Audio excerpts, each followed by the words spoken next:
कुछ दिनों पहले गियोवानी मिस्टर यून से मिलने गया और उससे पूछा क्या आपको तालिस्मान जैसा कुछ पता है। मिस्टर यून तो कंफ्यूज हो गई कि क्या तालिस्मान। लीगांग गियोवानी से पूछता है क्या ग्रैंडमा आपसे मिलने आई थी, क्योंकि लीगांग को पता है ग्रैंडमा ऐसी ताबीज और तालिस्मान जैसी चीजें देती रहती है। मिस्टर यून तुरंत ही गियोवानी का कंधा ग्रैब करके उसे कहते हैं क्या वो तुमसे मिलने आई थी। गियोवानी, क्या उसने तुम्हारे साथ कुछ किया था, क्या उसने फिर से तुम्हें हर्ट किया था।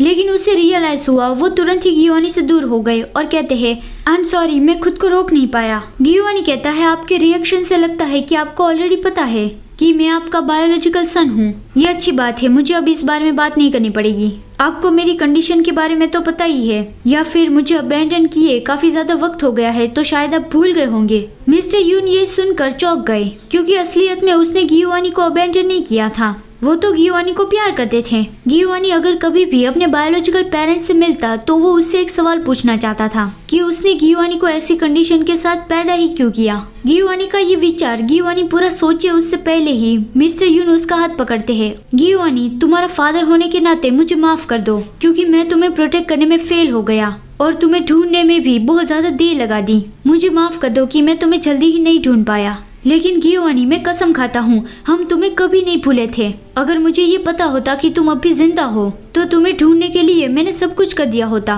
उसकी बात काटते हुए गियोवानी कहता है ये सब कुछ सुनने के लिए मैं आपसे मिलने नहीं आया हूँ, मैं बस पहले की तरह ही बिना कोई इशू के रहना चाहता हूँ। मैं आपसे मिलना चाहता था क्योंकि उसे प्रोटेक्ट करने का और कोई रास्ता मुझे नहीं दिख रहा है। सारी अच्छी चीजें सिर्फ मुझे उससे ही मिली है और मैं भी उससे रिटर्न में वो देना चाहता हूँ। यहाँ पे गियोवानी फेलिक्स की बात कर रहा है कि वो उसे प्रोटेक्ट करना चाहता है। तो अब कुछ दिनों पहले वाला सीन खत्म होता है, गियोवानी ग्रैंडमा के घर में आया है, वो सीन आता है। ग्रैंडमा चिल्लाकर गियोवानी को कहती है तुम ऐसे ही यहाँ पे कैसे घुस आए। गियोवानी स्माइल कर कहता है मैंने कहा ना मुझे यहाँ पे इनवाइट किया गया है। क्या उम्र के साथ साथ आप बहरी हो गई है। फिर वो घर देखने लगा कि ये जगह मुझे फेमिलियर फील हो रही है, जब मैं छोटा था तब की बातें मुझे याद आने लगी है। ग्रैंडमा चिल्लाकर गियोवानी को यहाँ से भगाने की ट्राई कर रही थी। तभी मिस्टर यून यहाँ पे आ गए और कहते हैं सासू माँ आप इतना ज्यादा चिल्ला क्यों रही हो। ग्रैंडमा कहती है क्या तुमने उसे यहाँ पे बुलाया है। मिस्टर यून स्माइल कर कहते हैं हाँ मैंने उसे इन्वाइट किया है, आपने बस उसे काफी लंबे वक्त से नहीं देखा, तो इसका मतलब ये नहीं कि आप अपने खुद के ग्रैंडसन को नहीं पहचान सकती। और ग्रैंडमा अंदर से गुस्सा करती रह गई। दूसरी ओर फेलिक्स यहाँ बहुत ज्यादा परेशान हो रहा था कि वो वापस क्यों नहीं आ रहा है। अगर उसे कुछ हो गया होगा तो उसे अभी मुझे कॉल करना चाहिए था। क्या मैं उसे अभी कॉल करूँ। लीगांग कहता है शांति से बैठ जाओ, तुम इतना ज्यादा क्यों परेशान हो रहे हो। फेलिक्स कहता है मैं कैसे परेशानी हो सकता हूँ। वो उस औरत के पास गया है जिसने बेकार की रीजन की वजह से अपने ग्रैंडसन को अबैंडन कर दिया था। हमें कोई आइडिया नहीं कि वो और क्या कर सकती है। लीगांग कहता है इसलिए ही वो तुम्हें यहाँ पे छोड़ के गए हैं। उसे डर था कि ग्रैंडमा शायद तुम्हें कुछ करने की कोशिश करेगी। फेलिक्स कहता है नहीं मुझे मेरी चिंता नहीं है, मुझे गियोवानी के बारे में चिंता हो रही है। वो बहुत ज्यादा कमजोर है और इनक्रेडिबली स्टबन है। तभी डोरबेल बजता है। फेलिक्स भाग के दरवाजा खोलता है कि गियोवानी तुम आ गए,